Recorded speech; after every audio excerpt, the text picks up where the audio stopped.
Hey everybody, this is Russ from Retro Game Core.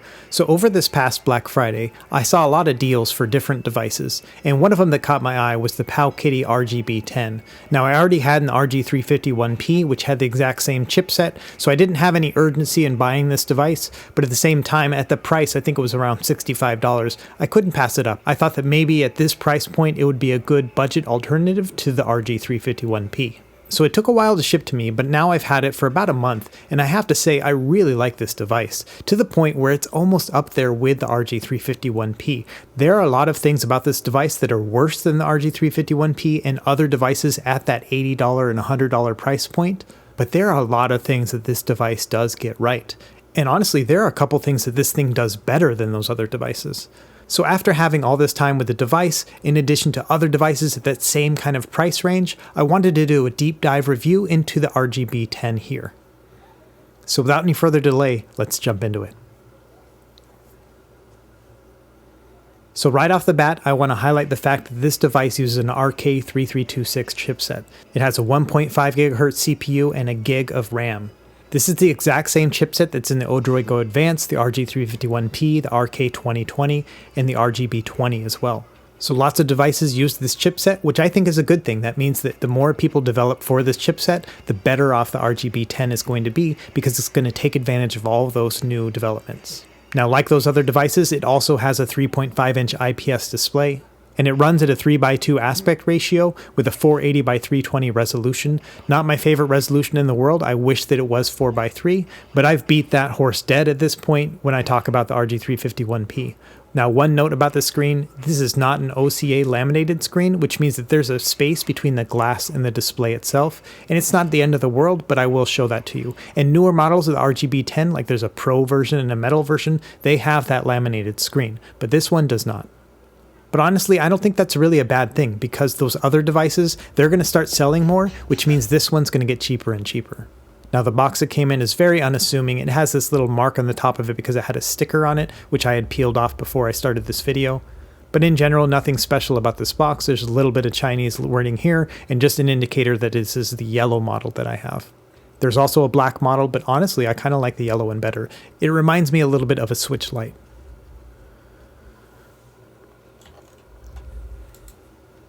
And inside the box, you'll find a bunch of different thumbstick grips. I don't know why they're bright red like this. I'm assuming just for cost, but at the same time, they're really ugly. It also has a USB-C charging cable and then some instructions.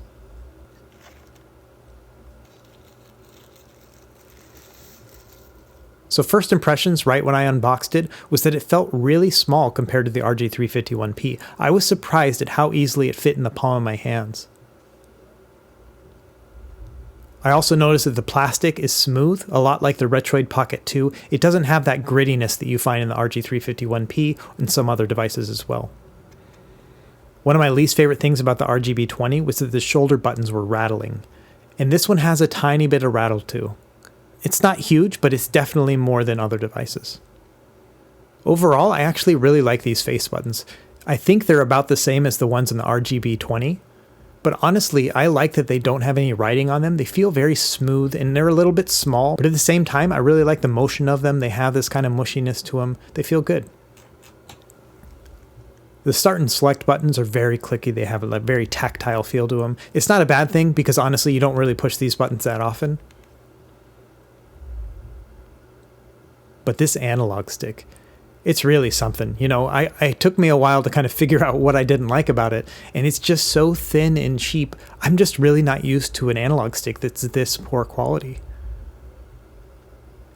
And because the top is so thin, the edges of it are kind of sharp. I mean, you're not going to be able to cut a steak dinner with it, but at the same time, they're pretty sharp. And this D-pad is a little bit different. You can see it has these little arrows at each end of it, but honestly, I really like it. I think I might even like the design of this D-pad better than some other devices. And in addition to all the regular buttons, they have these weird plus and minus keys. And initially I thought they were maybe screen brightness or volume controls, but they're not. They're these function keys, and honestly, I don't think they're necessary. These shoulder buttons look very unimpressive, but honestly, when you press them, they feel pretty good. They're just small and tactile. I think that they're easier to press than they are on an RG351 device. Honestly, I really like these shoulder buttons. I like that they're so flush and that they feel so good. They're probably some of my favorite shoulder buttons that are in a vertical orientation like this. Up top you have a USB-C charging port, as well as the micro SD card. And it came with a micro SD card, and you can see here it's called Game System, and I had some issues with this one, as you'll see later in the video.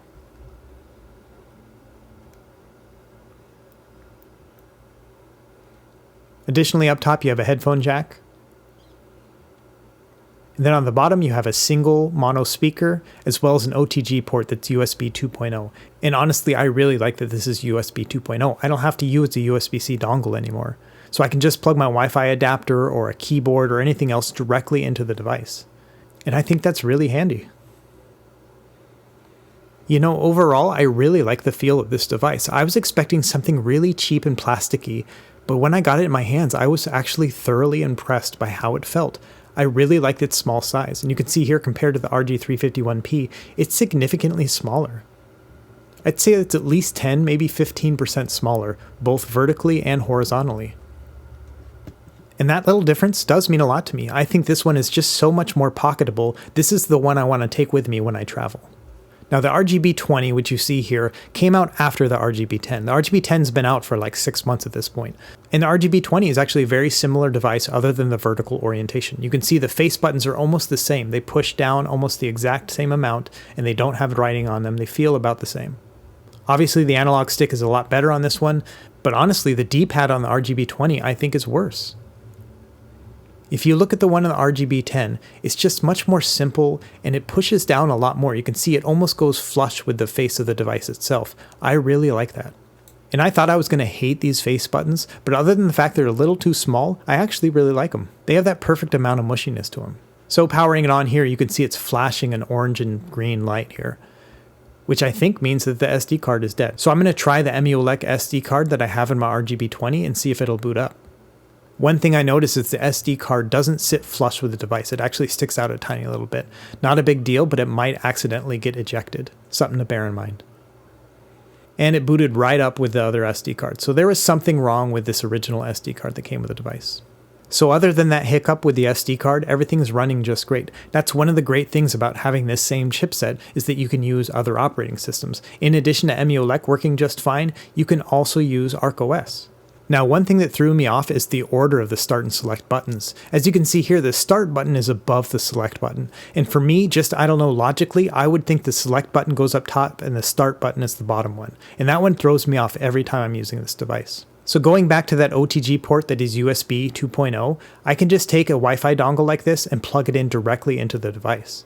And it worked perfectly the moment I plugged it in, which is kind of cool. But honestly, even though this isn't a very small Wi-Fi adapter, it sits very flush with the device, and I really like that it's on the bottom because it doesn't get in my way at all. And you can see here, once I connected to the internet, everything worked just fine. I can go and download new themes and everything. So let's talk about this screen for a second. As I mentioned, it's not OCA laminated. And you can see here there's kind of a wide gap between the glass and the screen itself. I think when you're playing it and looking at it straight on, it's not a big deal, but if you have other devices to compare it to, it might annoy you a little bit. Honestly, I don't think it's a huge deal. Now, one other note about this screen is it has the most yellow screen I've seen on any device that I've bought to date. And maybe you wouldn't notice it if it was the only device you owned, but for me, because I have several different devices, the amount of yellow in the screen, like the white balance being off, really affects it. You can see here the RG351P, the white balance to me looks good. Look at the gloves on Mario and Luigi. They look white. And I think that's the color they're supposed to be. But if you look at the RGB10, everything has kind of a yellow tint to it. I just wish that this screen wasn't as warm, or there was a way that I could change this coloring within the software. But unfortunately, there is no option to do that. And honestly, after a few minutes of playing, you really don't notice it anymore. My eyes just really get used to it, kind of like when you're looking at a phone screen that has like night shift or whatever installed on it. You know, maybe just think of it like you're playing Mario in the fall or the spring or something, or in a late evening, and then it'll be fine.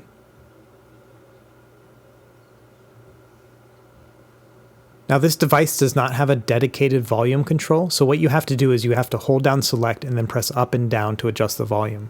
And I also learned that if you hold down select and hit left and right, it'll change the save state slot. And you can go into RetroArch and change any of the hotkeys that you want, but this is just what I noticed by default. And honestly, using select as your RetroArch hotkey is kind of awkward just because of its positioning, But you can actually just go into RetroArch and change it so that the minus button or the plus button are your hotkey enable buttons, and that makes everything feel a little bit more natural and fluid. Another thing I noticed about the case is that it's not very rounded on the back. It's basically equally rounded on the front and the back. Whereas with the 351P, you can see it's much more rounded on the back, which makes it a little bit more ergonomic. So the RGB10 feels a little bit like a plastic brick, if that makes any sense. I don't think it's a bad thing, but it's just something to think about when you're playing for long sessions. I'm not going to spend a ton of time talking about performance here because the performance is the same on this device as it is on any other RK3326 device. So if you're used to playing an RG351P or an RK2020 or an Odroid Go Advance, you're going to get the same performance out of this. Everything that's PS1 and below is going to perform really well, and you'll get pretty good performance out of Nintendo 64, PlayStation Portable, Dreamcast, as well as Nintendo DS.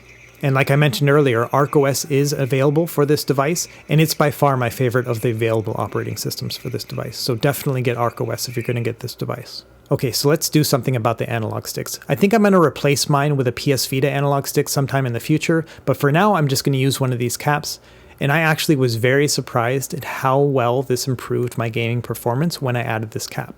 Once you put the cap on there, it actually feels like a pretty decent analog stick. I was actually a little bit surprised. It's still the ugliest thing I've ever seen in my life, but at the same time, it works really well with this on. But I'll leave a link to another video down below from Sonic Love where he swapped this out for a PS Vita analog stick and it looks really nice. So I think I'm going to do the same thing and I'll probably make a video about it too. Okay, so let's wrap all this up. What do I like and not like about this device? We'll start with what I like. Well, for starters, this thing is an exceptional value. I got it on sale on Black Friday for about $65, and still today, just shopping around on AliExpress, I found a couple for $70, $75 that included all sorts of nice perks too. So overall, this is a really good value for what you get. I do like that it has a very compact size. I think it is a very pocketable device. And because I already have a nicer device like the RG351P, I don't feel bad about like beating this device up, throwing it in my pocket, taking it with me, that kind of thing. This is a really good alternative to those other devices which cost about $100. And honestly, it has pretty decent build quality. Like it feels pretty good in the hands, and I do really like the buttons and the D-pad. I think that this OTG USB 2.0 port on the bottom is probably one of the nicest features about this device. I like that I don't have to use two different adapters to make something work, and I like that it's on the bottom. It really doesn't get in my way. And maybe most importantly, the RK3326 chipset is a known commodity. And what I mean by that is the fact that it's been in development with the Odroid Go Advance and the other clones for so long at this point that you can really take advantage of some of that development. Just the fact that you can port over ArcOS on this device is really killer. And because ArcOS also works on the RK2020 as well as the RG351P, that means you can do RetroArch NetPlay on this device, so you can play against other people using those devices. And I think that's a really cool concept. Okay, so what do I not like about this device? Well, first, I think that there are a ton of shortcuts when it comes to this device. Just in the fact, the components themselves feel very cheap. They use a single mono speaker when I think they shouldn't have. Just overall, you can tell they were going for budget with that. And as long as they keep it at a budget price, I'm okay with that because the performance kind of outweighs that. There are a few design things that really made me scratch my head. So for example, why do they have these plus and minus keys? I understand they're function keys, but at the same time, there's no use for them. You can use start and select and other things as your hotkeys. I think it would have made a lot more sense if the plus and minus keys were the start and select buttons, and then you put a right analog stick on the bottom there. Which leads to my next one. I wish there was a right analog stick on this device. ArcOS allows you to play Half-Life on this device, but you wouldn't want to do it because you only have one analog stick. I'm not a fan of the white balance on this screen as well as the quality of the screen, and I think at some point I'm just going to buy a new screen and swap it out myself. But again, at this price point, it makes a lot of sense that they had to make some shortcuts like that. And finally, this has a relatively small battery, so it's 2800 milliamp hours, whereas other devices are 3500 milliamp hours, so you're not going to get as much gameplay out of this as you would with other devices. And charging is kind of weird with this device. So for example, if the device is turned off and then you plug it in order to charge it, it'll turn the device on. So then you have to turn the device off. But then when you turn the device off, the indicator light is going to go off as well. So it'll keep charging, but you have no idea when it's going to be done charging. So it's just a little thing, but it is kind of annoying.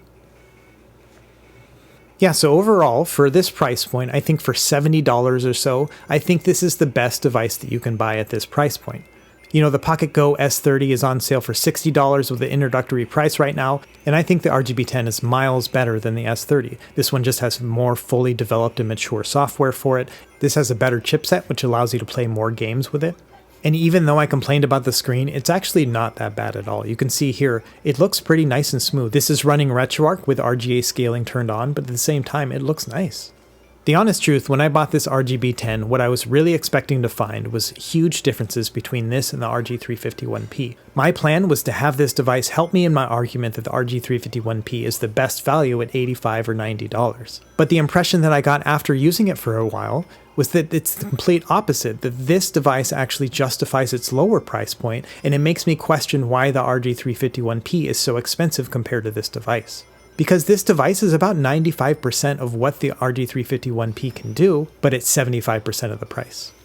So if you're looking for the best bang for your buck when it comes to under $80, I think this is the best device to buy at this point. Alright everyone, that's it for this video. Let me know if you have any questions in the comments below, and be sure to like and subscribe if you found this helpful for you, and we will see you next time. Happy gaming.